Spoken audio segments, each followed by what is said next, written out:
Assalamualaikum warahmatullahi wabarakatuh. Alhamdulillah, lisan kita selalu memuji Sang Pencipta Allah. Sebagai seorang Muslim, kita sangat yakin kalimat Alhamdulillah adalah kalimat penghubung antara kita dengan Sang Pencipta Allah. Allah telah menjadikan kalimat Alhamdulillah sebagai kalimat syukur, berterima kasih kepadanya atas segala nikmat yang dilimpahkan, kesehatan, kekuatan, kesempatan, rezeki yang melimpah yang tidak bisa dihitung lagi, sebagaimana Allah sebutkan wa in ta'uddu ni'matallahi la tuhsuha. Kalau kalian ingin coba-coba menghitung nikmat Allah, maka kalian tidak akan mampu menghitungnya.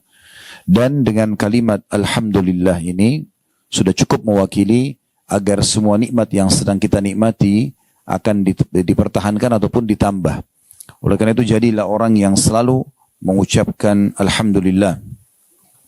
Selanjutnya kita panjatkan salam hormat kita kepada utusan Allah Nabi besar Muhammad sallallahu alaihi wa ala alihi wa sahbihi wasallam, seseorang yang telah menghabiskan 23 tahun dari masa hidupnya, 13 tahun fase Mekah semuanya dengan gangguan, hinaan, cacian, puncaknya diusir dari kampung halamannya Mekah, dan 10 tahun fase Madinah semuanya dengan penyempurnaan syariat, hukum-hukum Allah, sampai akhirnya beliau meninggal dunia di awal tahun 11 Hijriah setelah menyampaikan semua amanah hukum agama ini. Dan kita diperintahkan mengucapkan salam hormat ini dan dijadikan ibadah oleh Allah subhanahu wa ta'ala. Bapak Ibu sekalian, karena momentum kita Ramadan, maka kita akan membahas seputar Ramadan, dan tentu bahasannya tentang Ramadan ini sangat banyak sekali. Tapi kesempatan ini kita akan bahas tentang Ramadan dan manajemen waktu. Kita kembali dulu Bapak Ibu sekalian ke dasar sekali tujuan kita ada di muka bumi ini. Kalau ingin melihat dan membuka, bisa buka surah Az-Zariyat, surah nomor 51 ayat 56. Ini pondasi awal dan dasar sekali. Kalau Bapak Ibu tanya diri sendiri, kenapa saya ada di muka bumi ini? Untuk apa saya ada di sini? Apa tujuannya, visi misinya? Ya. Surah Az-Zariyat, surah nomor 51, ayat 56. Bunyinya saya bacakan. A'udzubillahi minasyaitonirrajim. Wa ma khalaqtul jinna wal insa illa liya'budun. Al-ayah. Kata Allah, aku tidak menciptakan jin dan manusia seluruhnya. Laki-lakinya, perempuannya, kayahnya, miskinnya, sehatnya, sakitnya, dari suku manapun, dari belahan muka bumi ini, dimanapun, semua aku ciptakan jin dan manusia untuk beribadah kepadaku. Jadi memang ini tujuan dasar kita ada. Jadi kalau ada yang tanya, Ustaz, apakah saya diciptakan di muka bumi ini untuk sholat? Jawabannya iya. Untuk puasa? Iya. Untuk zikir, baca Quran, bakti sama orang tua, jenguk orang sakit, berdoa, bersedekah, haji dan umrah, jawabannya iya. Dan tidak ada tujuan lain. Tujuan kita memang itu, untuk beribadah kepada Allah. Jadi selain daripada ini, tinggal dilihat apakah dia mubah atau haram. Kalau dia mubah seperti makan, minum, tidur, ya, mandi, maka boleh saja melengkapkan tujuan kita hidup. Tapi kalau haram, maka nggak boleh sama sekali. Jadi memang tujuan kita hidup bukan untuk minum khamr misalnya, mengganggu orang, gunjing, fitnah, memukul, mencuri, membunuh. Itu memang bukan tujuan kita. Orang kalau menjalankan agama ini, Bapak Ibu sekalian, pastikan dia akan menjadi orang yang sangat baik. Karena agama ini isinya semua kebaikan, ya. Disuruh jujur, amanah, tanggung jawab, bakti sama orang tua, jenguk orang sakit, membantu orang susah, semuanya baik-baik. Yang buruk-buruk, bohong, membunuh, mengganggu orang, segala macam dilarang. Jadi orang kalau mengikuti tujuan hidup dia fahami, oh ternyata saya ada di muka bumi ini untuk mengabdi kepada Tuhan yang satu Allah, dan isi daripada pengabdian itu, ibadah itu semuanya kebaikan, dan yang dilarang semuanya keburukan, maka akan sempurna hidupnya. Akan bahagia. Orang-orang beriman, Bapak Ibu sekalian, itu hidupnya senang sekali. Karena agama ini bukan siksaan bagi mereka. Tapi agama ini adalah sebuah panduan hidup. Kalau bahasa saya supaya mudah difahami, agama ini seperti bodyguard kita. Jadi Bapak Ibu mau makan, mau minum, mau bergaul, mau bekerja, agama kan bilang, ini boleh, ini nggak boleh. Jadi agama itu manfaatnya besar sekali. Orang kalau tidak punya agama tidak terarah. Dia nggak tahu mana yang boleh, mana yang tidak boleh. Sebagaimana juga agama memandu kita kepada satu Tuhan saja. Apapun yang Bapak Ibu bisa lihat di langit sana, misalnya pergantian siang malam, turunnya hujan, burung-burung yang berterbangan, bintang-bintang yang jumlahnya miliaran, tidak terhitung lagi dan jaraknya sekian jauh dari bumi kita ini, yang tidak terjangkau oleh mata kita, mungkin ada ciptaan Allah di sana kita belum tahu. Di bumi juga yang terjangkau oleh mata kita, manusia dengan berbagai macam paras wajah, warna kulit, postur tubuh, suku dan bahasa. Kemudian hewan-hewan dari semut yang kecil sampai gajah yang besar. Dengan tentu ciri khasnya masing-masing hewan tersebut. Sistem pencernaannya, sistem pertahanan tubuhnya, dan populasinya segala macam. Yang unik-unik gitu kan. Kemudian tumbuh-tumbuhan dari rumput kecil sampai pohon beringin yang besar. Buah-buahan dengan beragam macam cita rasa, bentuknya, aromanya dan segala macam. Begitu juga dengan di kedalaman yang tidak terjangkau juga dengan mata ada di muka bumi, seperti misalnya perasaan-perasaan kita. Kita rasa suka, rasa benci, ya, lapar, haus, rasa tapi nggak nampak. Kemudian juga yang di dalam lautan, semua yang terjangkau atau tidak terjangkau oleh mata kita kembali kepada satu pencipta. Itulah yang selalu kita ucapkan, la ilaha illallah, la ma'buda bihaqqin illallah. Tidak ada Tuhan, pencipta, pemilik, penguasa apapun yang ada di langit dan di bumi ini kecuali Allah. Nah, ini semua teman-teman sekalian pondasi dasar.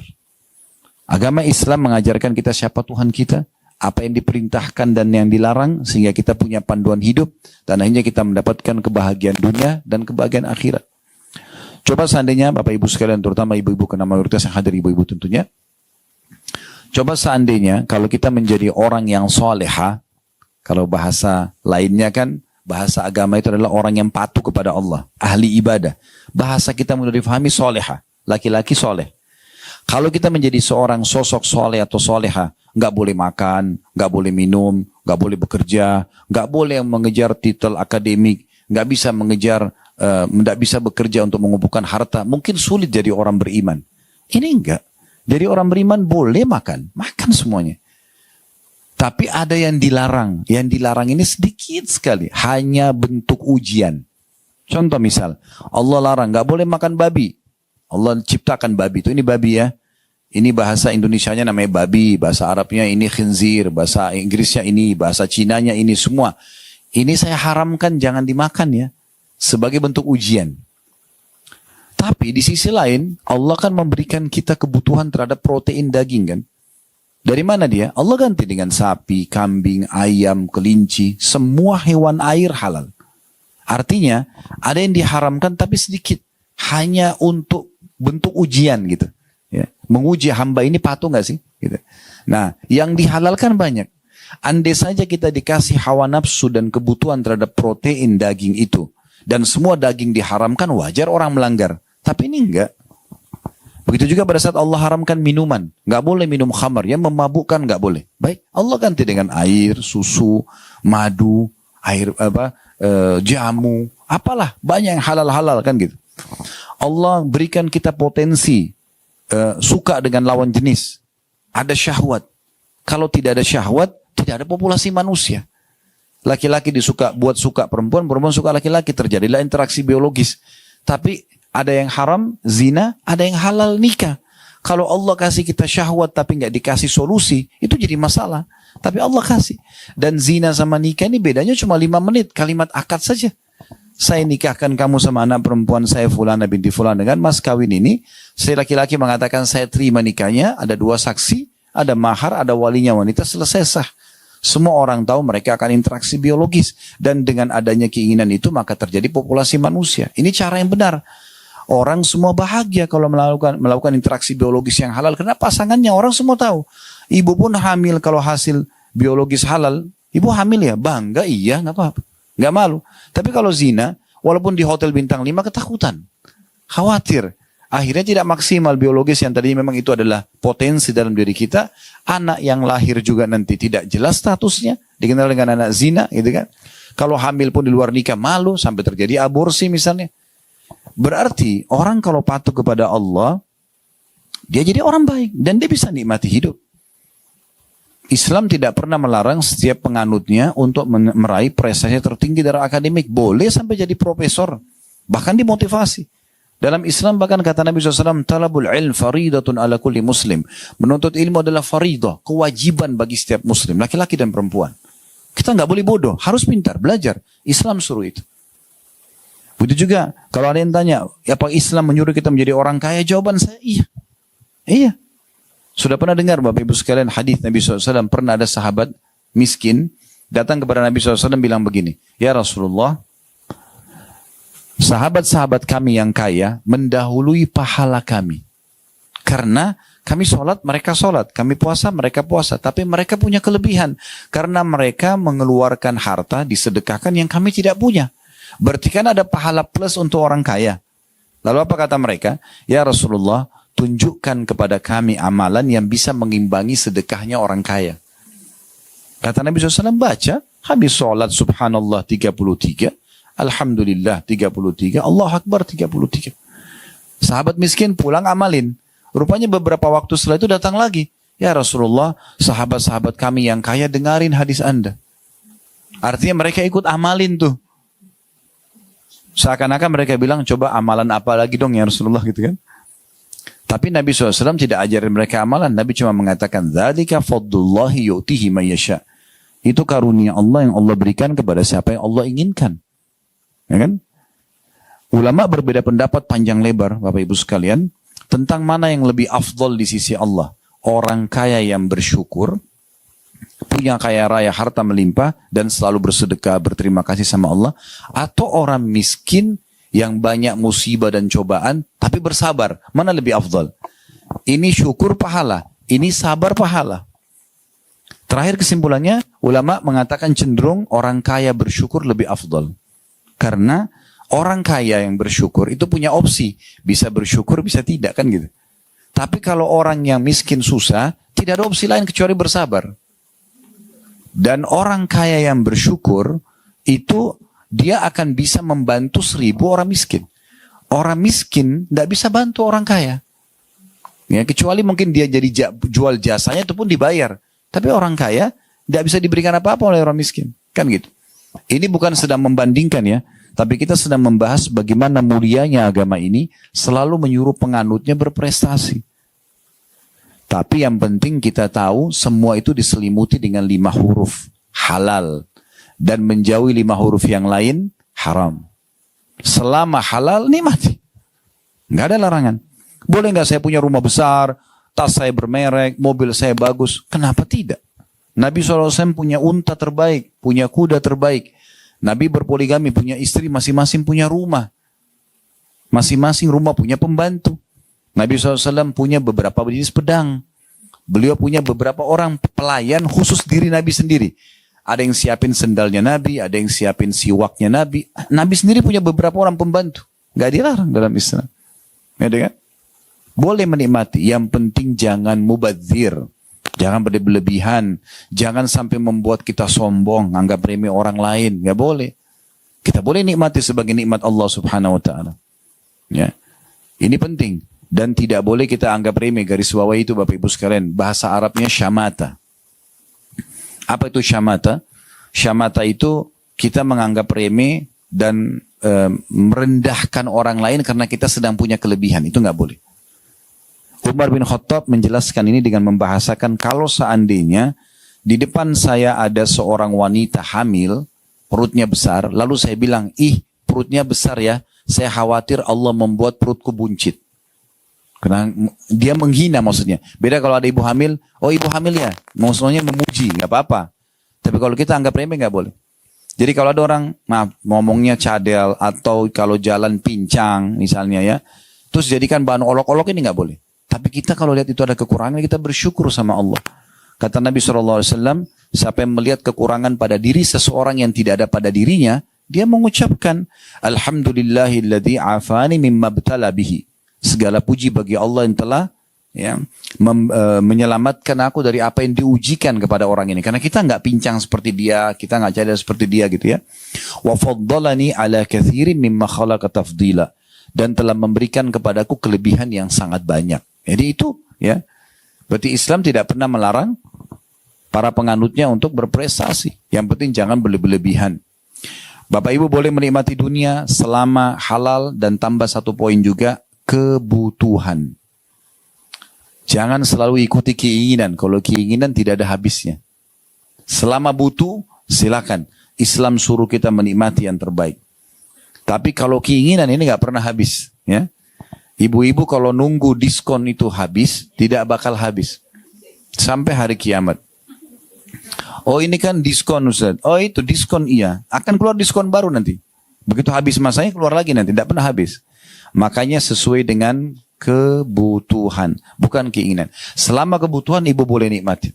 Tapi kalau keinginan sangat dekat dengan pintu mubazir. Dan tidak boleh tabzir. Ya. Kita boleh nikmatin maksimal. Tidak ada masalah. Tapi jangan mubazir. Karena Allah mengatakan innal mubazirina kanu ikhwana syayatin. Wa kana syaitan rabbihi kafura. Sesungguhnya orang-orang yang tabzir, suka berlebihan, membuang-buang, tidak ada manfaatnya bagi dia.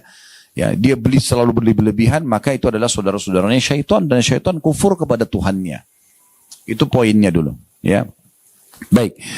Momentum Ramadan ini, Bapak Ibu sekalian, adalah momentum yang paling baik untuk kembali kepada tujuan tadi kita diciptakan. Ya, saya sering bahasakan di pengajian, saya ingatkan juga ibu-ibu di sini, kalau Ramadan ini lembaga training terbesar di dunia untuk peningkatan skill spiritual, ya. Mungkin tidak asing bagi ibu-ibu, ada lembaga-lembaga training biasanya kita untuk meningkatkan skill spiritual, ya, pelatihan, ya. Kita bayar mahal, perusahaan-perusahaan kadang-kadang ikuti pegawainya bayar mahal. Kenapa? Trainernya bagus, staffnya bagus, yang digunakan multimedia juga bagus, kita diharapkan outputnya bagus, kan begitu? Itu poinnya. Tapi di sini Ramadan itu trainernya Allah Subhanahu wa taala.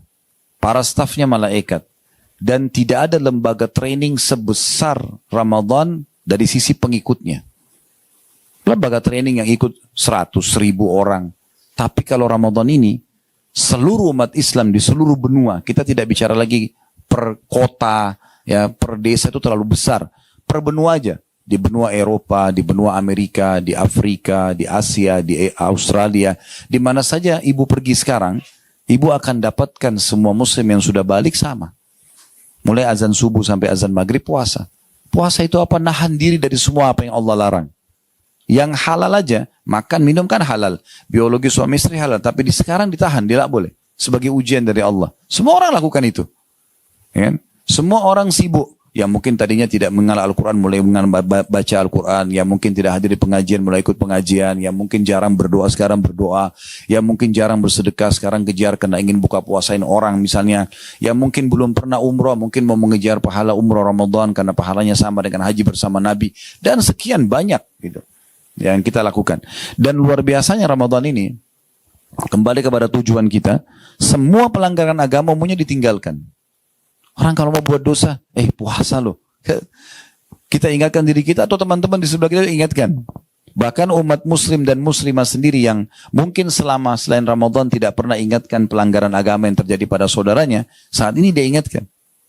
Bahkan mungkin dia merasa sayangnya kenapa orang itu nggak puasa, sayangnya kenapa orang itu begini dan begitu. Itu Ramadan.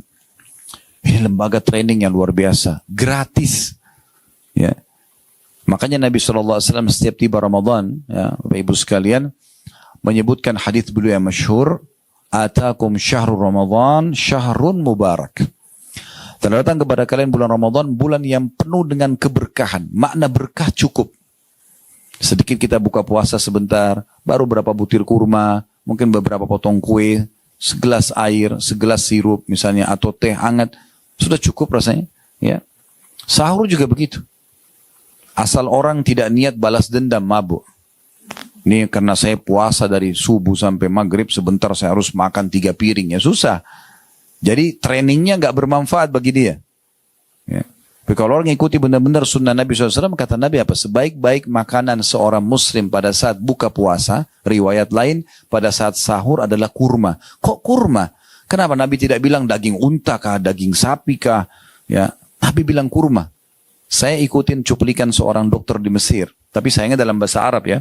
Saya juga belum menemukan ada terjemahan teksnya. Dokter ini dokter spesialis dan di Mesir, dan beliau sekarang di channelnya cukup banyak, jutaan juga followernya. Namanya Dr. Abdul Daim. Salah satu survei beliau, Dr. Abdul Daim ini mengadakan survei tentang hadis Nabi SAW, kenapa Nabi suruh makan kurma setiap pagi 7 butir. Walaupun kurma ajwa ya.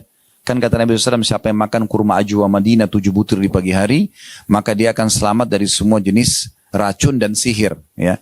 Makanya waktu corona kemarin kami buat materi khusus corona dan solusinya. Di antaranya kami bahas tentang pentingnya setiap orang konsumsi kurma. Gitu kan. Dan Syekh bin Baz rahimahullah, seorang ulama Saudi, mengatakan kalau yang tidak bisa dapat kurma ajwa Madinah, dia boleh konsumsi kurma apa saja. Nah, tapi Dr. Abdul Daim mengadakan penelitian internasional ya, dari beberapa kampus-kampus di Eropa yang mengadakan penelitian tentang buah kurma. Ya. Karena bagi mereka unik kurma ini. Buah yang paling panjang umurnya, jarang rusak, gitu kan. Maka diadakan penelitian, mereka adakan penelitian, ternyata kurma itu, satu butir kurma kalau Bapak Ibu konsumsi, sudah memenuhi 7% dari kebutuhan kalori tubuh kita. Jadi kalau kita makan 7 butir, berarti sudah 49%. Tinggal kita isi setengahnya lagi sudah cukup untuk kita hidup seharian. Makanya luar biasa, Ramadan mengajarkan juga itu, buka puasa dengan kurma, ya. Kemudian sahur juga dengan, bukan tidak boleh makan yang lainnya, boleh. Tapi ini menandakan bagaimana ya kita dianjurkan untuk ya Ramadan ini menjadi bulan yang luar biasa untuk pelatihan kita. Baik, saya akan coba lanjutkan dulu hadisnya. Kata Nabi SAW, bulan yang penuh dengan berkah, iftarallahu alaikum siyamah. Allah memerintahkan kalian untuk mengerjakan puasa di dalamnya. Ya. Dan sekarang mungkin tidak asing, di masa kita sekarang lagi booming tentang masalah terapi kesehatan, diet dengan sekian jam puasa, ya, sekian belas jam puasa. Kita sebenarnya tidak butuh itu, karena kita memang sudah dilatih setiap bulan Ramadan. Oleh karena itu nanti kalau selepas Idul Fitri, ibu-ibu saya sarankan ucapkan Alhamdulillah tepat pada tempatnya ya. Kenapa saya bilang begini? Karena banyak orang Muslim begitu Lebaran Alhamdulillah, tapi Alhamdulillahnya salah tempat. Alhamdulillah tanda kutip lepas dari penjara ibadah. Alhamdulillah tidak lagi puasa, Alhamdulillah tidak lagi sholat, Alhamdulillah tidak lagi zikir, tidak perlu lagi begini dan begitu. Bahkan Alhamdulillah sudah bisa buat dosa. Iya kan? Berhenti pacaran di Ramadan, setelah Ramadan buat dosa kembali. Tidak apa-apa. Kan aneh itu. Berarti 1 bulan dia latihan ini sayang benar. Coba Bu bayangkan ya. Sayang nggak kira-kira? Kita 1 bulan ini, kalau kita 30 hari, tiap hari puasa. Setelah itu ibu nggak pernah puasa. Kan eman benar ya. Perut kita sudah terbiasa, tenggorokan sudah terbiasa. Kalau ibu mulai puasa ini dengan beban, aduh puasa 1 bulan, kayaknya sulit. Jadi sulit. Tapi kalau kita nikmati aja, walaupun kita tidak sahur, cuma sempat minum segelas air, bisa kok. Niat. Innamal a'malu binniyat. Niat itu sugesti. Kalau kita niatnya memang tahan sampai buka puasa pun tidak ada masalah. Saya coba lakukan di Ramadan dan sudah berapa tahun saya jalankan Bapak Ibu sekalian, makan cuma sekali. Buka puasa dengan kurma dan air putih, sholat maghrib. Pulang kalau butuh makan. Kalau tidak habis terawih, makan. Sahur cuma minum air putih, makan mungkin kurma berapa butir, selesai. Dan Alhamdulillah, aman-aman saja gitu. Kalau orang niatnya, wow saya kayaknya kalau nggak makan 20 piring ini lapar. Ya udah gitu sugestinya soalnya. Saya kalau nggak minum banyak nanti jam 11 saya haus. Karena dia patok jam 11 benar hausnya. Kan begitu niatnya. Tergantung niatnya. Innamal a'malu binniyat kata Nabi SAW. Semua sesuai dengan niatnya. Bukan cuma dalam ibadah. Dalam realita kehidupan kita juga seperti itu. Ya. Lalu kata Nabi SAW, jadi jangan jadikan puasa ini beban ya. Jadikan ini adalah sebuah ya training. Ini puasa Bu, adalah training kesehatan yang luar biasa. Luar biasa. Kalau kita hitung 12 bulan dalam 1 tahun, 11 bulan ibu bebas makan dan minum apa saja. Ya kan? Oke, ada puasa sunnah, betul. Tapi kan sunnah pilihan, boleh puasa, boleh enggak kan? Sekarang anggap ada orang muslim dan muslimah tidak puasa selama 11 bulan. Nah 11 bulan itu, makan, minum semuanya, yang pedas, yang asin, yang manis, semuanya dicampur. Ini kalau badan kita robot nih, mesin rusak. Ya. Ya. Bahkan kadang-kadang kita di Indonesia, Masya Allah sudah malam pun masih nasi goreng, masih ya yang berat-berat. Nah kan, tapi itu halal saja kan gitu. Cuma masalahnya, kalau badan kita ini mesin kan butuh servis. Seperti mobil butuh servis. Ramadan ini servisnya. 1 bulan ini. Makanya ibu kalau pas lebaran nanti, 1 Syawal, kita kan sudah lama nih sebulan gak makan pagi. Silaturahim keluarga makan. Baru makan saya kutubut sudah kenyang. Kenapa? Ususnya sudah bagus. Jangan dirusak lagi. Nah, nih, udah bagus itu. Makanya kita mudah kenyang. Ibaratnya kalau mobil itu sudah diservis, gas sedikit udah kencang mobilnya. Remnya juga bagus. Nah itu Ramadan begitu. Jadi ini bukan penyiksaan. Lalu kata Nabi SAW, fihi tuftahu abwabul jannah. Di Ramadan itu khusus dibuka pintu-pintu surga. Maksudnya dibuka pendaftaran. Jadi seperti iklan gini Bu. Mulai 1 Ramadan sampai 30 Ramadan, siapa yang masuk surga silahkan. Nah gitu. Sekarang kalau ada satu kantor, buka lowongan kerja. 1 Maret sampai 31 Maret misalnya. Orang yang datang melamar di tanggal ini, jauh lebih besar persentase penerimaan. Daripada dia melamar setelah itu kan. Karena ini kan lagi dibuka pendaftaran dan seperti itu. Setelah Ramadan bisa kita kejar amalan-amalan masuk ke dalam surga. Tapi Ramadan ini peluangnya karena satu dunia semuanya orang buat amalan surga. Semuanya puasa, semuanya sholat, semuanya mayoritasnya lah ya. Ada mungkin 1-2 yang melanggar. Ya. Oleh karena itu surga dibuka. Dan juga kata Nabi, wa fihi tughlaqu abwabul jahim. Di Ramadan ini ditutup semua pintu neraka. Nggak ada lagi orang yang masuk neraka. Dalam riwayat lain, sesungguhnya di Ramadan Allah memiliki hamba-hamba yang dihapus namanya dari neraka. Dan itu terjadi di setiap malam. Jadi ibu bisa mohon kepada Allah, ya Allah, selamatkan diriku dan keluargaku ya dari api neraka. Itu Ramadan ada penghapusan. Jadi tidak ada nama kita di neraka. Gitu. Itu di Ramadan. Wa tughallu fihi syayatin. Dan di bulan Ramadan diikat semua syaitan-syaitan yang biasa sesatin kita, suka bisikin supaya buat dosa, supaya gosip, supaya melanggar agama. Itu lagi dibelenggu. Ibu tahu dibelenggu ya? Lehernya diikat, tangannya dua-dua diikat, kakinya diikat. Jadi kalau kita ibaratkan ya, supaya mudah difahami, kalau kita mau lomba lari ya di garis start, tapi rival kita itu dibelenggu, kakinya diikat, tangannya diikat. Kita biar jalan santai tetap menang kan? Nah begitu tuh Ramadan tuh. Jangan nanti setelah Idul Fitri, jarak ibu sama syaitan sudah 1 bulan. Ya. Tapi begitu Idul Fitri tunggu di situ. Tunggu syaitannya datang lagi. Ya. Tinggalkan semua ibadah, mulai buat dosa, syaitannya kejar. Dikuasain lagi. Sekarang kesempatan. Ya. Jadi ini luar biasa bulan Ramadan ini. Lalu kata Nabi SAW, fi lailatul khairu min alfi syahr. Di bulan Ramadan itu ada malam lebih baik daripada 1000 bulan. Kita sudah tahu Lailatul Qadar. Tapi kan Ustaz itu kan di akhir bulan. Benar. Kalau dari awal bulan ibu tidak berusaha, akhir bulan nggak dapat. Semua orang bisa lewatin malam ganjil, tapi belum tentu semua dapat taufik ya dari Allah untuk bisa mengerjakan ibadah di saat itu. Kecuali ibu dari garis startnya sudah melakukan itu. Masuk akal nggak Bu? Kita lomba lari. Dari awal kita santai-santai jalan semua sudah lari. Nanti garis terakhir kalau kita mau kencang. Nggak bisa. Nggak mungkin bisa kita kejar orang. Sudah jauh dia. Kan gitu. Nah seperti itu. Jadi harus dari awal kita berbuat kebaikan. Nah Lailatul Qadar di malam-malam ganjil ini kata Allah lebih baik daripada 1000 bulan. Atau 83 tahun plus 3 bulan sekian. Artinya kalau ibu baca subhanallah pas Lailatul Qadar. Ibu dapat pahala subhanallah sama dengan 1000 bulan mengucapkannya. Atau 83 tahun plus 3 bulan sekian. Ibu sedekah sama, ibu sholat sama, semuanya sama.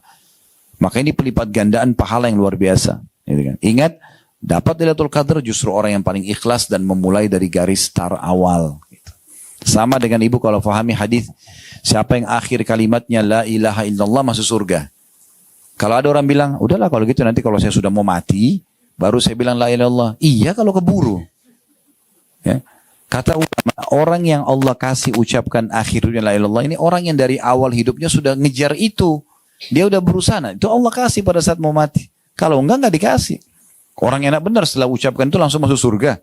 Nah ini berarti orang yang betul-betul memahami dan mengamalkan kalimat itu. Gitu. Lalu kata Nabi SAW ini yang jadi saksi bahasan kita di akhir hadis, man haruma khairaha fakat harum. Siapa yang terharamkan dari kebaikan-kebaikan Ramadan, maka dia telah terharamkan dari semua kebaikan. Orang kalau tidak berubah menjadi lebih baik di Ramadan, maka tidak akan pernah berubah selamanya. Kan gitu. Ada saatnya, Bapak Ibu sekalian, kita lewati hidup-hidup kita mungkin dengan pelanggaran agama, lalu kita taubat. Ada saatnya kita taubat, harus kita kembali dan menjadi orang yang lebih baik dari sebelumnya. Sampai kapan kita mau lalai, gitu kan? Ibu kalau sudah benar pernah dengar, alhamdulillah. Kalau belum pernah dengar, perlu ibu tahu ini hadisnya. Pernah di zaman Nabi Muhammad SAW, Bu, ada 3 orang masuk Islam dari salah satu suku Arab. Kebetulan 3-tiganya tinggal di rumahnya Talha bin Ubaidillah radhiyallahu anhu, sahabat Nabi yang dijamin masuk surga ini. Lalu Talha ini menceritakan 3 orang ini setelah masuk Islam berjalan waktu, orang yang pertama ikut perang, jihad, mati syahid. Sebulan kemudian atau sepekan kemudian, beberapa waktu kemudian tepatnya beberapa waktu setelah itu, terjadi lagi panggilan jihad, orang yang kedua ikut mati syahid juga. Berjalan waktu lagi, ternyata orang yang ketiga mati, tapi bukan mati di medan perang, mati biasa di ranjang, datang ajalnya meninggal. Tapi uniknya Talha bin Ubaidillah mimpi, ya ini dalam hadis sahih mimpi, Allah perlihatkan dia orang yang paling depan di surga, yang paling bagus fasilitasnya justru orang yang mati terakhir. Lalu di belakangnya orang yang mati yang kedua, lalu orang yang mati syahid pertama itu yang paling belakang. Dia bingung, kok bisa? Dalam pikirannya Talha ini harusnya orang yang mati syahid pertama yang paling tinggi derajatnya. Karena lebih dulu meninggal di jalan Allah gitu. Maka dia kena penasaran, subuh-subuh habis sholat tanya kepada Nabi, ya Rasulullah, ini gimana ceritanya? Saya mimpi begini nih. Kata Nabi SAW, kenapa kau hairan hai Talha? Bagaimana kau bisa melalaikan sholatnya orang yang mati terakhir yang selisih berapa hari itu dengan orang yang mati lebih dulu? Artinya, ibu kalau umur misalnya 60 tahun, 70 tahun, ada orang yang sama dengan ibu umur 70 tahun, tapi dia sudah meninggal seminggu yang lalu, ibu masih Allah kasih umur, ibu masih punya kesempatan mengalahkan derajat dia di surga karena berapa hari itu. Jadi jangan sia-siakan kesempatan itu. Sebenarnya, karena penyesalan selalu ada terakhir. Pernah Nabi Muhammad SAW, Bu, lewat di satu kuburan, beberapa kuburan, tapi beliau berhenti di dekat satu kuburan. Lalu memberhentikan, lalu sahabat semua pada berhenti.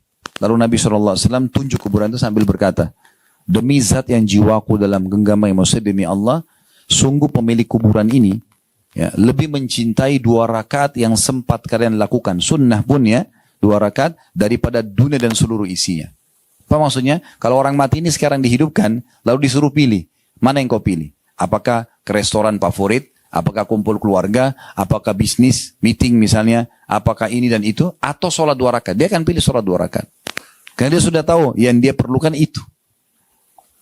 Jadi kalau Allah masih kasih kesempatan, jangan sia-siakan.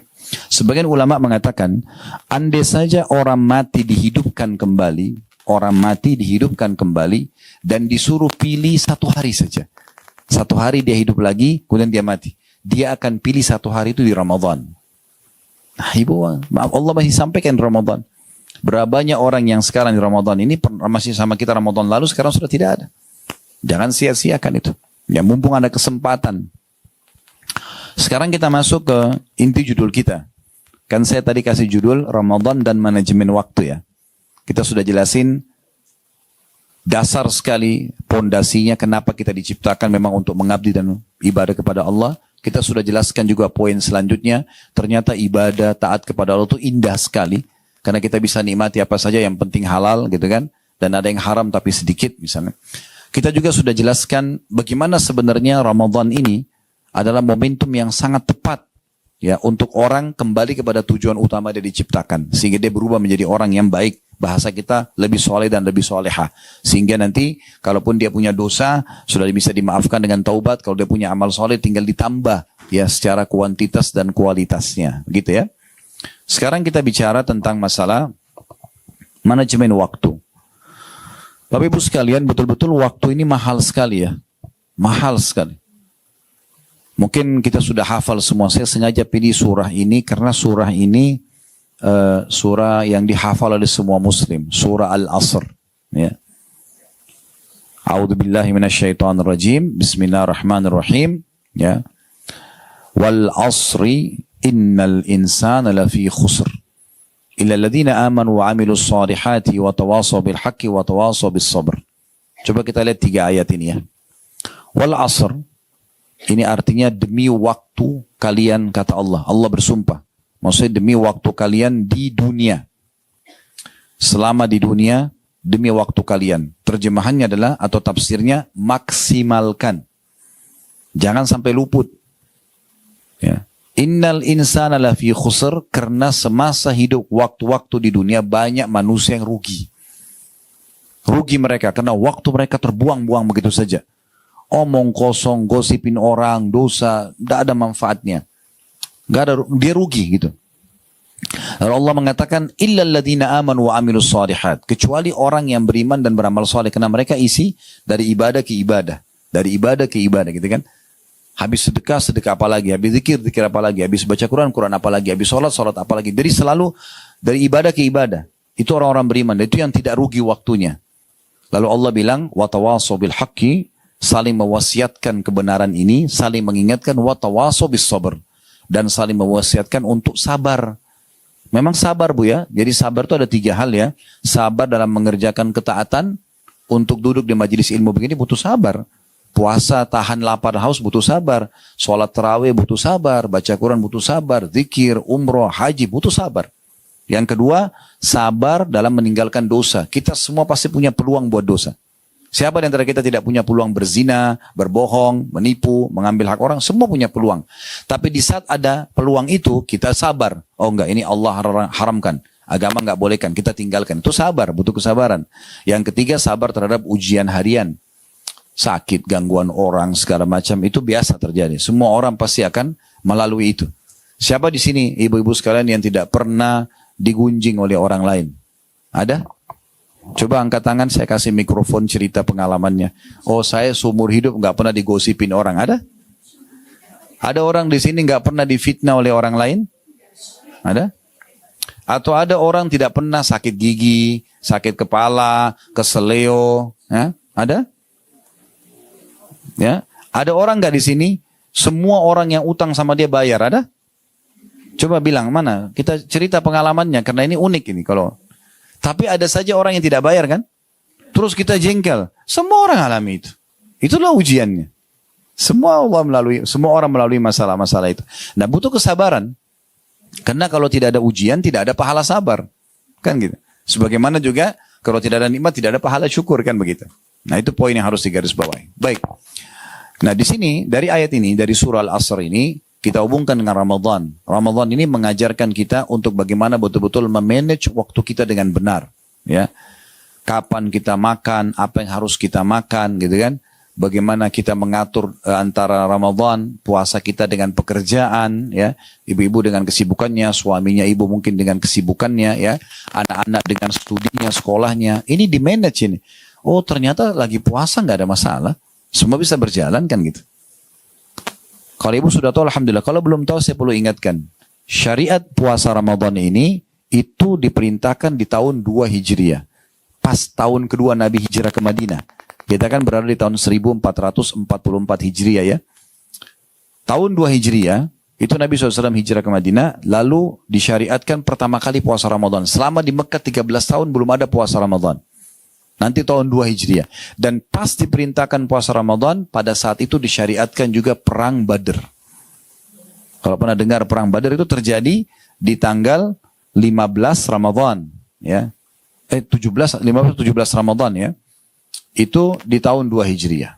Jadi sahabat itu lagi ke medan perang, ya ada yang jalan kaki. Madinah Badr itu jaraknya 183 km. Naik mobil aja kecepatan 100 km mungkin bisa 2 jaman lah ya. Zaman dulu itu jauh, orang pakai kuda, pakai unta, udara panas. Juga ada yang jalan kaki. Jauh banget tuh jalan kakinya ya. Dari sini mungkin lewat Bandung kali ya. Melebih. Jalan kaki itu. Jauh banget itu. Tapi orang puasa. Kenapa? Karena mereka tidak jadikan sebagai beban. Mereka nikmati saja ya.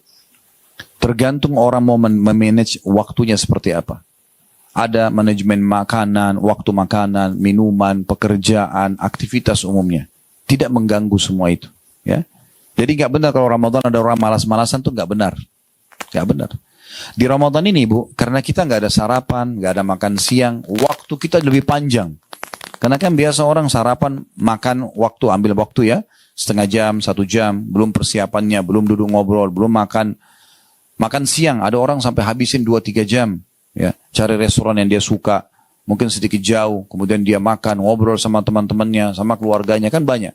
Tapi ini betul-betul tidak ada nih. 1 bulan tidak ada sarapan, tidak ada makan siang. Waktu kita panjang banget ini, luar biasa gitu, keberkahan. Nah di sini kita diajarkan untuk supaya memaksimalkan waktu itu. Perhatikan sabda Nabi SAW dalam hadis riwayat Bukhari Muslim, ni'matani magbunun fihima katsirun minan nas. Ada 2 nikmat yang banyak luput dari orang-orang. As-sihhatu, kesehatan, wal faraq, dan waktu luang. Ya. Jadi kalau ibu lagi ada waktu luang kayak Ramadan ini, ibu gunakan maksimal. Yang belum bisa baca Quran, maaf, belajar Al-Quran, makharij hurufnya, panggil guru, belajar, ikut online. Yang sudah ngaji, belajar tafsirnya, tadabbur ayat, gitu kan. Ikut dalam majelis ilmu misalnya. Diisi gitu, dengan hal-hal yang positif.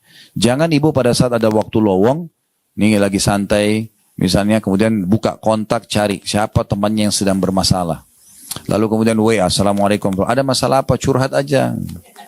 Kenapa cari masalah ini? Kenapa mau dengar masalahnya orang? Masalah kita aja masih banyak gitu kan. Nggak usah jadi pahlawan. Kalau ibu ahlinya, ibu seorang ustadz atau ustadzah, ibu seorang psikiater misalnya, memang orang konsul, dokter, lain. Tapi kalau kita untuk apa? Akhirnya ibu jadi jengkel karena dia lagi ribut sama suaminya. Oh memang suami kamu itu buruk. Ibu dosa juga. Padahal belum tentu dia benar ya. Saya pernah di pengajian di Kampung Melayu waktu itu, ada seorang ibu kasih kertas pertanyaan. Suami saya begini-begini, semuanya salah suaminya. Terakhir, boleh nggak saya minta cerai? Saya bilang, kalau seperti yang ibu sampaikan, ibu sudah halal minta cerai. Karena suaminya kasih nafkah, suaminya nggak pulang ke rumah, suaminya ini dan itu, macam-macam. Subhanallah, setengah jam setelah saya pulang taklim, ada satu bapak telepon saya. Entah tahu nomor saya dari mana gitu. Assalamualaikum Assalamualaikum warahmatullahi wabarakatuh. Saya jawab, Waalaikumsalam warahmatullahi wabarakatuh. Ini Ustaz Khalid ya? Iya. Saya Fulan, sebut nama beliau gitu. Baik, kenapa Pak? Ada yang bisa saya bantu? Tadi di Ustaz di pengajian ada seorang ibu nanya begini nggak? Saya bilang pertanyaan banyak. Tapi sepertinya ada ke sana tadi, karena pertanyaan memang banyak. Terus dia bilang, itu istri saya Ustaz, dia nggak benar. Saya udah kasih nafkah, saya udah kasih begini, saya udah begini, saya begini. Dia bohong aja itu. Kalau Ustaz mau saya lihatkan buktinya. Saya bilang nggak usah. Bapak selesaikan aja sendiri. Mau ke pengadilan silakan. Yang penting saya sudah jelaskan hukumnya. Kalau ibu benar dia punya hak. Kalau ibu salah berarti dia berdosa. Kan tidak boleh kata Nabi SAW. Ya, istri manapun yang minta cerai tanpa udzur maka haram baginya bau surga kan gitu. Jadi nggak boleh. Harus ada alasannya syar'i baru boleh. Nggak boleh sembarangan gitu. Itu contohnya. Jadi kalau ada waktu lowong jangan dipakai untuk terima curhatan orang. Ya. Dan kita perlu tahu Bu ya, ibu perlu garis bawahi, untuk ya berbicara dengan ahlinya, misalnya sama ustadz atau ustadzah, atau itu kalau masalah agama atau masalah penyakit misalnya sama dokter, ingat konsultasi, bukan curhat. Ya.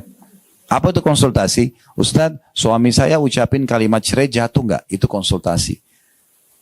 Kita jelasin, ustadznya jelasin. Oh kalau dia dalam kondisi sadar jatuh Bu, selesai. Ustadz saya mau cerita dulu ya. Nih ceritanya bulan lalu, panjang tuh dari bulan lalu. 30 hari pulang, mundur ke belakang, semua masalahnya baru terakhir jatuh nggak tolaknya. Kenapa nggak ini aja? Curhat itu Bu, hanya kepada Sang Pencipta Allah. Ibu mau tenang, dengarin saran saya. Ada masalah apapun, wudu, pakai mukena, sujud. Jangan angkat kepala dari sujud kecuali sudah tuangkan semua sama Allah. Ya Allah saya sakit, ya Allah suami saya begini, ya Allah anak saya. Sama Allah, biarin Allah karena yang ciptakan kita Allah, yang ciptakan masalah itu Allah, yang bisa berikan solusi hanya Allah. Sebagaimana nikmat juga kalau ada, yang ciptakan kita Allah, yang ciptakan nikmat itu Allah, yang bisa pertahankan hanya Allah. Kenapa harus kembali kepada selain Allah? Kalau pernah dengar nama ini, alhamdulillah. Kalau belum dengar, ada satu ulama tabi'in. Tabi'in ini generasi setelah sahabat ya. Namanya Sufyan Ats-Tsauri rahimahullah. Beliau tinggal di Mekah dulu. Muridnya Abdullah bin Umar radhiyallahu anhuma. Orang ini dikenal dengan dapat julukan Sajjad. Suka sekali sujud orangnya. Dikatakan dia punya masalah apapun, walaupun kecil sampai masalah besar, pasti sujud dan tidak mau angkat kecuali sudah dituangkan semua sama Allah. Udah. Jadi Allah akan selesaikan. Apa kata Nabi SAW? Siapa yang menghadapi masalah, mengembalikannya kepada Allah, dia akan temukan jalan keluarnya.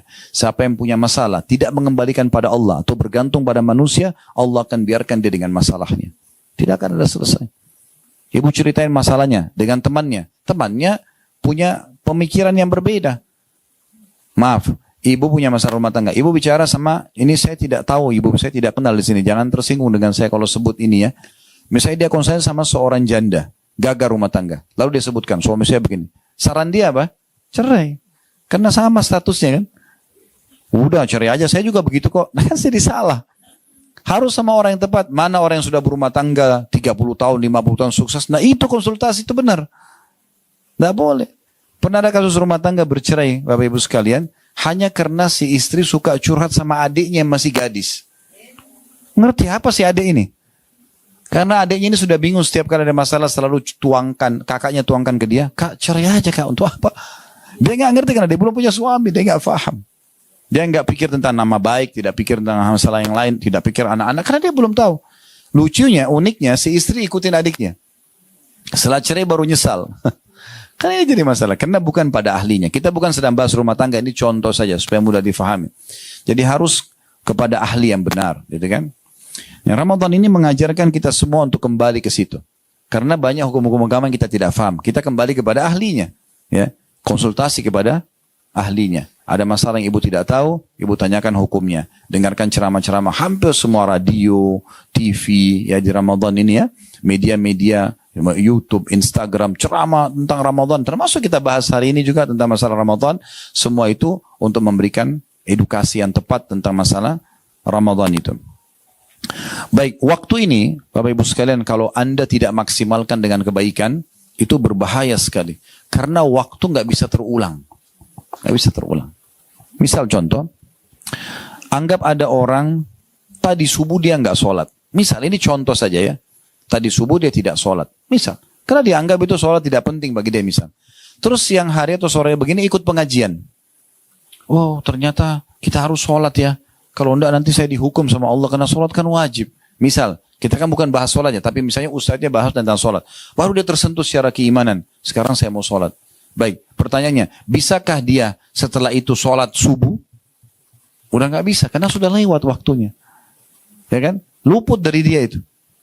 Dia baru mau sholat asar, berarti dia sholat asar sekarang. Karena tadi subuh sama duhur ditinggalkan secara sengaja. Kalau ibu tinggalkan punya uzur, ibu ketiduran, ibu lupa, boleh ibu sholat. Tapi kalau ibu sengaja nggak mau sholat, lalu ibu sekarang lewat waktunya baru ibu mau sholat, nggak bisa. Karena sudah sengaja ibu tinggalkan. Kan gitu. Peluang amal soleh ibu nggak bisa terulang. Setiap datang kesempatannya, raih secepat mungkin. Saya pernah punya pengalaman, beberapa pengalaman, tapi ini diantaranya. Yang saya terus terang sampai hari ini dan insya Allah mungkin sampai saya meninggal, saya akan coba jadikan pelajaran gitu. Bagaimana orang harus maksimal dan sesegera mungkin eksekusi ibadah itu. Ya, kalau ada penawaran ibadah jangan diskusi sama syaitan. Syaitan bisikin nggak usah, eksekusi langsung. Kesempatan itu belum tentu terulang lagi. Dan selalu jadikan prinsip, kalau saya Bu ya, prinsip saya adalah, saya kalau ada peluang ibadah, saya jadikan itu prinsip ibadah terakhir saya. Anggap setelah ini meninggal. Karena banyak orang begitu. Pas dia selesai sedekah dia meninggal. Atau pas dia lagi habis buat dosa dia meninggal. Kan bisa saja begitu. Maka harus hati-hati. Pernah waktu saya keluar dari salah satu pengajian di Jakarta Selatan. Pas keluar azan duhur. Saya ingin ke masjid. Subhanallah pas saya keluar ada satu ibu. Kelihatan memang orang susah. Pakaiannya segala gendong anak. Dia ulurkan tangan minta uang gitu. Saya sudah niat memang mau memberikan. Tapi waktu itu saya berkecamuk antara kasih ini atau saya sholat dulu. Saya juga takut kehilangan takbiratul ihram pertama imam karena punya kedudukan ya. Saf awal sholat bagi laki-laki kan itu punya keutamaan semua ya. Karena kata Nabi SAW, kalau manusia mengetahui apa yang Allah janjikan di azan dan saf pertama, maka mereka akan mendatangi keduanya walaupun merangkak karena pahalanya besar sekali. Saya bilang sama ibu itu, Bu, insya Allah nanti selepas sholat ya. Dengan tenang saya jalan, saya berpikir waktu itu, oh sudahlah, saya habis sholat tetap saya akan kasih kok. Subhanallah habis sholat ba'diyah dzhur saya pulang kembali ke pengajian itu ada mau ambil mobil di parkiran. Saya lihat kiri kanan ibu itu nggak ada. Tiba-tiba saya ada rasa menyesal. Kenapa tadi saya nggak bantu ya? Terus saya naik mobil keliling 3 kali Bu, saya putar di situ. 3 kali saya mutar tidak ketemu ibu itu. Lalu saya subhanallah jadikan bahan introspeksi sendiri. Saya bilang, subhanallah apa susahnya Khalid tadi, korek kantong keluarin uang selesai. Tapi begitulah setan kadang-kadang bisikin kita, menunda, ya kalau dia tidak bisa buat kita berbuat maksiat minimal menunda-nunda amal soleh kan. Sebenarnya kita tidak sadar. Tapi subhanallah, ibu itu sudah sulit saya temui. Mungkin saya tidak akan temui sampai kapanpun. Karena memang orangnya tidak tahu di mana. Berarti peluang yang harus dicatat di buku amal kita. Pada hari itu Khalid bisa sedekah kepada fulana, hilang. Kan gitu. Nah ini luput. Nah itu masalahnya. Kalau ibadah itu tidak bisa kita ulangi kesempatannya. Tidak bisa diulangi. Pengalaman yang lain, saya pernah kedatangan tamu di rumah. Waktu itu duduk, duhur kebetulan jam 12 lewat. Karena ada waktu di mana duhur itu mundur ya. Saya biasa, saya tidak sempat ikuti waktu pada saat itu. Kalau sekarang saya sudah selalu ikutin jam supaya lebih tepat. Maka waktu itu saya tidak ikut, saya cuma andarin azan dekat rumah. Oh azan kita ke masjid. Saya ngobrol sama seorang ikhwah, seorang laki-laki datang. Ngobrol-ngobrol, sudah jam 12 lewat 10 gak kedengaran azan. Kok bisa nih? Terus saya bilang sama dia, ayo kita ke masjid yuk. Naik motor sama-sama boncengan. Pas tiba di masjid, subhanallah, imamnya lagi sujud rakaat pertama. Ternyata mikrofon masjid rusak. Jadi gak kedengaran. Ini kalau kita andalin mikrofon masjid kan jadi masalah juga. Rusak dia gak nyala. Terus saya sambil masuk masjid sambil saya berpikir, subhanallah. Saya bahkan tidak bisa bilang sama imam, imam kembali dong ke rakaat pertama sebab saya mau dapat takbiratul ihram. Gak bisa. Sampai hari kiamat, sholat duhur itu, di hari itu, saya masbuk 1 rakaat. Dan tidak bisa diperbaikin selamanya. Itu bahayanya kalau luput kesempatan-kesempatan ibadah. Jadi harus hati-hati sekali. Hati-hati sekali. Ibnu Mas'ud berkata, sahabat Nabi tentang waktu ini, ma nadimtu ala syai'in nadmi ala yawmin gharabat syamsuhu naqasa fihi ajali walam yuzid fihi amali. Artinya, tidak pernah kusesali selain keadaan ketika matahari terbenam. Tidak pernah penyesalanku memuncak seperti memuncaknya pada saat matahari terbenam, ajalku makin dekat, sementara amalku tidak bertambah. Sementara amalku tidak bertambah. Dalam satu kisah yang lain, ada seorang salafus saleh, dia lewat di satu pinggir jalan, Bu. Ada anak-anak muda lagi duduk, ngobrol-ngobrol kosong gitu. Nggak jelas arahnya kemana. Sambil dia lewat, sambil dia bilang sama murid-muridnya, kalau seandainya waktu anak-anak muda ini bisa dijual, saya beli untuk saya pakai hal yang bermanfaat. Mereka tidak tahu itu. Mereka buang-buang saja sia-sia begitu. Ya. Sebagai penutup perkataan Hasan Basri, min alamati iradillahi anil abd, salah satu tanda Allah itu menjauh dari seorang hamba, an yaj'al syughlahu fima la ya'nihi khudlanan minallahi azza wajalla. Salah satu bentuk Allah menjauhkan dia dari seorang hamba karena dia suka buat dosa adalah Allah menjadikannya sibuk dalam hal sia-sia sebagai tanda Allah menelantarkannya. Jadi kalau ibu misalnya, maaf saya bahasakan ini, kalau ibu misalnya azan, terus kuping kita ini kayak dengar azan itu. Terdengarin mikrofon masjid, hayya ala sholah, lagi di jalan kah, lagi di rumah kah, Allah sedang sampaikan peringatannya. Ingat Bu, Allah nggak akan turunkan tangan dari langit, ayo sholat, nggak. Allah berikan kita pendengaran, Allah berikan kita penglihatan, Allah berikan kita hati. Allah turunkan Al-Quran untuk dibaca, tinggal kita mau. Allah bilang, faman sya'a falyu'min wa man sya'a falyakfur. Yang mau beriman silakan, mau beramal soleh silakan, yang mau kufur silakan, Allah tidak pernah larang. Tapi ingat Bu ya, nanti orang hari kiamat masuk ke neraka, dia masuk neraka dalam kondisi mengakui keadilan Allah. Karena Allah tidak pernah suruh dia berzina, tidak pernah suruh dia berbohong, Allah larang, sudah turun dalam kitab. Dan Allah juga tidak turunkan malaikat, ayo kamu nggak boleh ini, nggak boleh dipaksa, nggak dipaksa. Cuma sudah turun peringatan. Maka orang yang cerdas adalah orang yang selalu engah dengan masalah ini. Siapa ada peluang amal soleh jangan sia-siakan. Siapa ada kesempatan dosa maka hindari. Kalau pernah berbuat segera taubat kepada Allah subhanahu wa ta'ala. Terakhir Bu juga saya tambahkan ini. Hari ini, detik ini sekarang yang kita sedang duduk di rumah ini, sedang pengajian ini adalah hari emas Ibu. Umur kita yang sebenarnya adalah umur ya yang sudah berlalu. Kedepannya jangan menghayal. Ya. Siapa di antara kita umur 40 tahun, itulah umur dia 40 tahun sampai hari ini. Umur 50 tahun, itu 50. 60 tahun, 60 tahun. 70 tahun, 70. Itulah umur dia. Karena sudah dia nikmati dan lalui. Sampai hari ini. Kalau dia masih hidup hari ini, maksimalkan. Besok, tanda tanya, kita tidak pernah tahu. Sesekali ibu boleh buka cuplikan di YouTube, judulnya mati tiba-tiba. Bukan menakut-nakuti. Lihat orang lagi jalan, meninggal. Lihat orang lagi ngobrol, meninggal. Itu bisa terjadi. Ingat Bu, rumah sakit dengan seluruh staf dan pasiennya, kalau kita jumlah, saya tanya, mana lebih banyak? Mereka atau orang yang lula-lalang depan rumah sakit? Mana lebih banyak Bu? Hah? Orang lula-lalang. Artinya orang mati dalam kondisi sehat lebih banyak daripada orang sakit. Jangan mengkhayal masuk ICU baru meninggal. Belum tentu kita masuk ICU. Kan gitu. Jadi maksimalin. Juga agama ini hanya datang peringatan seperti ini Bu. Kami para ustadz dan para dai hanya bisa menceramai dan menyampaikan seperti ini. Semua keputusan di tangan Bapak Ibu sekalian. Bapak Ibu mau mengambil ini sebuah nasihat. Karena kita semua di sini duduk bukan untuk seremoni saja meramaikan atau testimoni coba-coba. Kita memang untuk belajar kan gitu. Maka kalau ada poin penting, pelajaran penting, ambil dan terapkan. Kalau bukan ibu, lalu siapa yang akan mengubah? Harus diri kita sendiri. Dan saya sarankan juga, kalau ibu mau berubah menjadi orang yang lebih dekat kepada Allah, lebih dekat dengan agama, mumpung momentum Ramadan, jangan setengah-setengah. Kalau mau hijrah, mau jadi orang baik, 100%, sekaligus jadi orang baik. Jangan dicicil-cicil. Ya. Sekaligus jadi orang baik. Tadi tidak sholat sekarang. Kalaupun wajib sama sunnah, kerjakan semua. Gitu kan? Kerjakan semua, jangan setengah-setengah. Tadinya enggak puasa, sekarang puasa full. Tadinya tidak pernah baca Quran, tidak pernah, sekarang full. Gitu kan? Dan juga poin penting, jangan pernah wariskan keburukan kepada anak-anak kita. Jangan bilang Bu, enggak apa-apa nak, dulu ibu juga hamil di luar nikah, kamu juga enggak apa-apa. Kenapa wariskan keburukan? Kenapa enggak balas kekurangan kita dulu sekarang dengan kebaikan? Kalau kita kenal Quran di umur 30-40 tahun, anak kita kalau perlu 10 tahun sudah hafal Quran. Tutupi kekurangan kita di situ. Jangan wariskan keburukan. Sayang sekali. Saya pernah datangi satu keluarga kami, duduk ngobrol. Saya nasihatin anak-anaknya waktu itu, karena duduk ngobrol. Ayo kita ngobrol yuk, dengan agama nasihat. Panjang lebar kami nasihatin.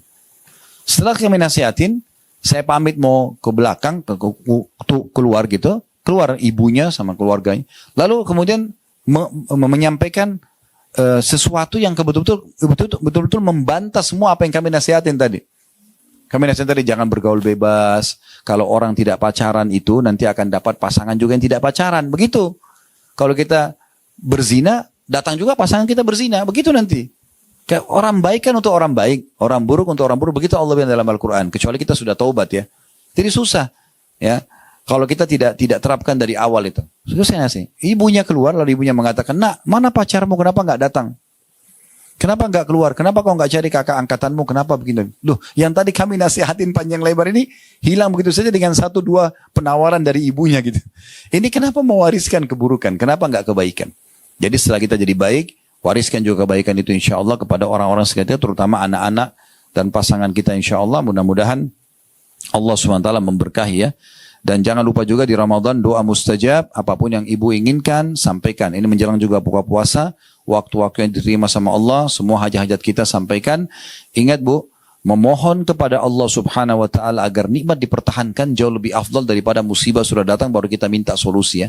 Jadi ibu lagi sehat nih sekarang, ibu lagi banyak harta melimpah. Ibu bilang, ya Allah berkahi, ya Allah tambahkan. Itu lebih afdal daripada ibu sakit baru ibu bilang sembuhin saya ya Allah. Jadi tidak ada alasan untuk tidak berdoa pada saat kita lagi lapang. Dan kata Nabi SAW, kenali Tuhanmu pada saat engkau lapang, Allah akan Tuhanmu akan kenali kau pada saat kamu lagi susah. Kalau kita lagi susah, ibu mau Allah berikan solusi, justru pada saat lapang seperti sekarang, kita banyak ibadah kepada Allah Subhanahu Wa Taala. Ini bahasan kita insya Allah.